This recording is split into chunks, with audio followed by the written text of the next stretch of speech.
The man's family says he was driving through this busy intersection on his way to a physical therapy appointment when ICE swooped in and picked him up. That was 8 days ago, and they haven't seen him since. He is the sweetest guy. Vidal Palomar is described as a family man, a husband and father of 3 who came to Whatcom County 12 years ago to escape the violence of Mexican cartels. He chose quiet, rural Linden because of its reputation for safety. This is what he encountered June 24th. I'm literally gonna cry. I'm witnessing ICE take somebody right now. Honestly, it breaks my heart. It really does. They got him. Facebook video shows Vidal's arrest. The 44-year-old is disabled from a work injury. He walks with a cane. His cousin Vanessa Perez says ICE agents smashed his window and threw him to the ground twice. His disabled placard clearly in view. It was a brutal thing. Vanessa says during the altercation, her cousin asked to see a warrant. They wouldn't show it to him. He kept asking until they showed him a paper. But on this paper, it was not his photo. Vidal's attorney, Eric Lynn, says it was a case of mistaken identity. He's another one of these warrantless arrests that we've seen, across our communities. Vidal Palomar is here without proper documentation. Vanessa tells us ICE offered him $1,000 to admit guilt and leave the country, but he refused. King 5 has confirmed Vidal has no criminal history. His cousin says he's never even been pulled over for speeding. Quote unquote, they're supposed to take out the criminals. It's just not right that they're picking up people that don't have criminal records. Vanessa says she and Vidal's young children, all here legally, worry what will happen to them. A community this family came to for safety now has them living in fear. It's a fear that, if I'm driving and they see that I'm brown, they can take me too. Vidal's family says they are trying to get him in front of a judge as soon as possible, but at this point, they have no idea when that will be. In Linden, Eric Wilkinson, King 5 News. The Trump administration is reinterpreting a law from the 90s, effectively making it harder for people facing deportation to be released from detention centers. It is all centered on a legal loophole that has to do with bond hearings. CBS News correspondent Lilia Luciano explains what's changed. Hey there. Well, yes, this is new today and confirmed by CBS News. ICE is rolling out a new policy that dramatically expands who can be held in immigration detention without a chance to go before a judge for a bond hearing. Up until now, only recent border crossers were really subject to mandatory detention. So, for instance, a person who has been in the U.S. for a long time or somebody who had legal status and lost it, they were not subject to long-term detention. But under this new guidance, any undocumented person, even somebody who's lived in the U.S. for years, is now automatically ineligible for a bond. We reached out to ICE for clarification, and in a statement, ICE told CBS News, the recent guidance closes a loophole to our nation's security based on an inaccurate interpretation of the statute. They are interpreting something that existed before in the law. I reached out to attorneys about what it is that ICE is doing, and what they explained is that in a way they're being able to recategorize or change the category of people who have been in the U.S. even if they are undocumented in the same way to fit the same parameters as somebody who just crossed the border recently, and then that would allow for those people to be detained long-term. ICE says the loophole had allowed many people to be released while their cases played out, and of course that is something that they're not going to be able to do now. Now, ICE officers, not immigration judges, and this is a very important change here, it's not up to judges as it was before, but officers. ICE officers are the ones who get to decide, or CBP officers rather, are the ones who get to decide who gets the opportunity to have a bond hearing. Critics are saying that this takes people's due process away, that it strips people from due process and could lead to indefinite detention for especially people who don't have a criminal record, for people who have deep roots in their community, people who have children who are American citizens. And this change is happening as ICE is preparing to double their detention capacity with billions in new funding. And it's something that legal groups are expected to be challenging in court. We'll see how that plays out. But for the moment, this seems to be the new guidance, and it could affect millions of undocumented people who are currently in the U.S. The man we spoke with is a U.S. citizen.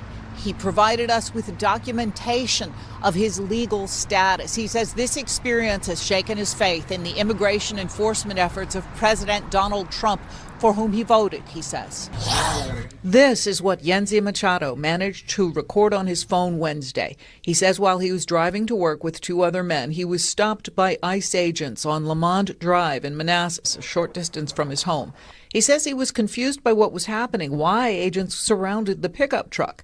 He spoke with our sister station, Telemundo 44 reporter Rosbelis Quinones, who was the first to report his story. And they just got out of the car with the guns in the hands and say, turn off the car, give me the keys, open the window. And, everything was really fast. Machado says the agents said the name of a man they were seeking for a deportation order, someone who had given Machado's home address. He said that was not his name, and he did not know anyone by that name. He offered to show them this, his Real ID compliant Virginia driver's license. It has a star in the upper right corner and requires proof of lawful status. They didn't ask me for any ID. I was telling the officer if I can give him the ID, but he said that just keep my hands up, not moving. And then after that, he told me to get out of the car, and then he put the handcuffs on me.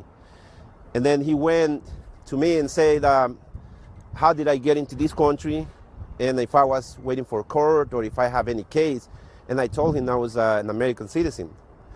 And he looked at his other partner like, smiling, like saying, can you believe this guy?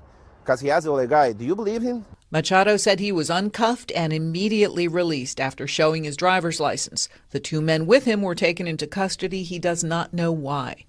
The incident has caused him to reflect. Definitely, because like I say, I was a Trump supporter. I voted for Trump last elections, but because I thought it was going to be the things, be pointless, like just go against criminals, not every illegal Hispanic looking like that they will assume we are illegals. So, do you think that's what they're doing now? That's what they're doing now. They're just following Hispanic people looking like. Immigration lawyers suggest that residents and citizens carry ID with them at all times. In Manassas, Jackie Benson, News 4. A man is now free following his arrest in Florida after he was detained at the request of immigration authorities. The state's highway patrol arrested 20-year-old Juan Carlos Lopez Gomez on Wednesday after a traffic stop. He was arrested for crossing into Florida illegally, then placed on a 48-hour hold for Immigration and Customs Enforcement. The problem is Lopez Gomez is an American citizen who was born here in Georgia. He was traveling to Florida to work on a construction site in Tallahassee. A Leon County judge authenticated his birth certificate Thursday, and he was later released. First at 4:30, a U.S. military wife from Australia is sharing her story after she was detained by border officials at the Honolulu airport. Our Annalisa Burgos spoke to her about what she's calling the holiday from hell. Last Sunday, 25-year-old Nicole Sirocos was looking forward to a 3-week vacation in Honolulu with her mom. That's where my mother and father had their honeymoon, so it held a very sentimental place in her heart. It was Sirocos' third visit to see her husband Matt, a U.S. Army lieutenant stationed on Oahu. The newlyweds married last December. She said she hadn't had issues before, but this time, U.S. border officials at Honolulu Airport flagged her for additional screening.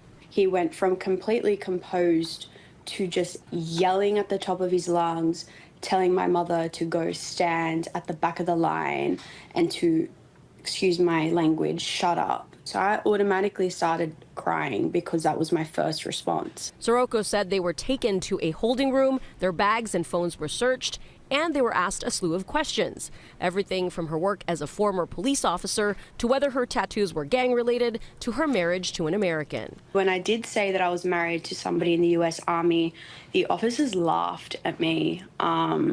They thought it was quite comical. I don't know whether they thought I was telling the truth or not. They kept telling me that I had too many clothes in my suitcase. So because of that, they assumed that I was going to overstay my visa. Sirocco's was subject to more screening. Her fingerprints and a DNA swab of her mouth were taken, while her mother was free to go. Her heart sunk when officials told her she would be declined entry to the U.S. and deported back to Australia the next day. And he said, so basically what is going to happen is we're going to send you to a prison overnight where you will stay. Use the word prison? Prison. Yes. Not detention center, but a Not prison. detention center, he said prison. And I automatically I started crying again. Because when you think prison, you think big time criminals. Like, I don't know who I'm being housed with. Sirocco said officials conducted a body cavity search, walked her through the airport in handcuffs, and drove her to the federal detention center. They stated, no, you're not under arrest. You haven't done anything wrong and you will be facing no criminal charges. So I was very confused as to why this was all happening. At the prison, Sirocco's was strip searched and detained with women who had been convicted of murder and drug offenses. Because she had missed the cutoff for dinner, she was not given food. At no point was she allowed to call her husband or mother. And I found that so absurd, because if I'm going to be there overnight, my right, just as a human being, should be to contact at least one person. After a sleepless night, she was brought back to the airport the next morning, where her mother joined her. Only then was she offered a phone call with her husband.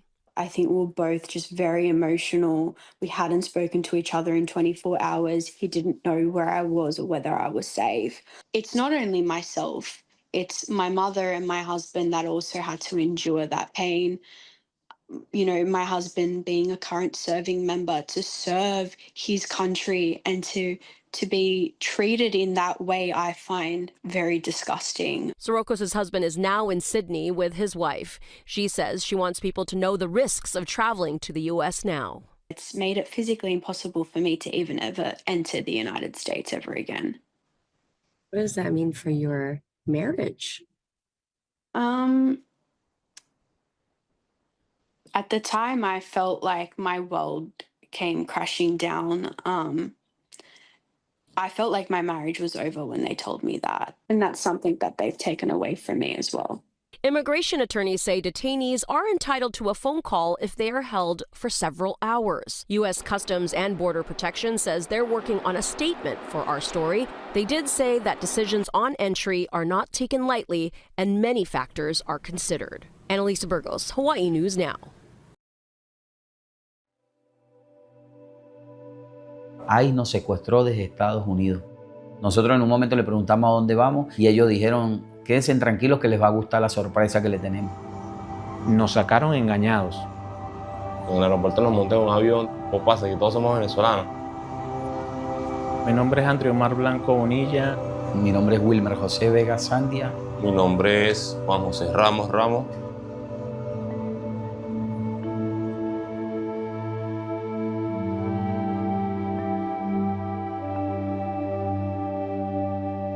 Al momento de aterrizar en El Salvador, yo estoy del lado de una ventana y yo logro ver miles de oficiales alrededor de los aviones.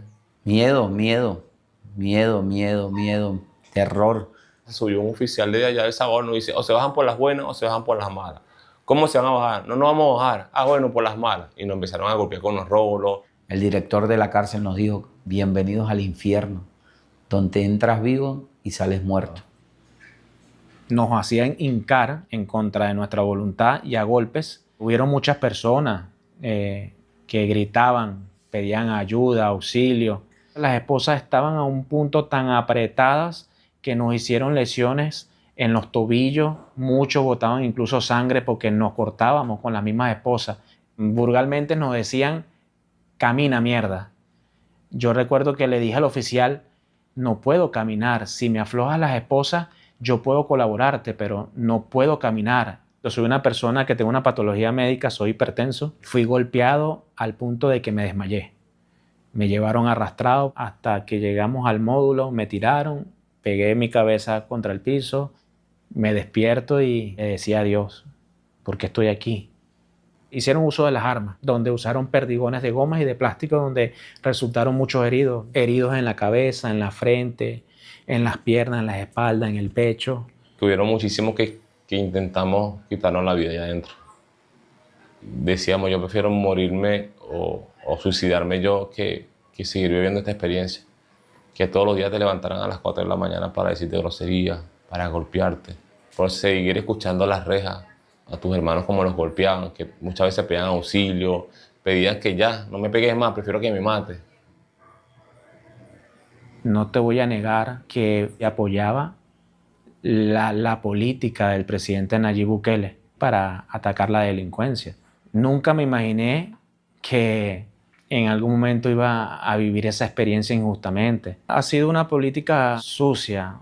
Estados Unidos nos mandó a El Salvador para que El Salvador hiciera el trabajo sucio que Estados Unidos no podía hacer. Y solo la justicia llegará mediante las verdades y testimonios de cada uno de nosotros.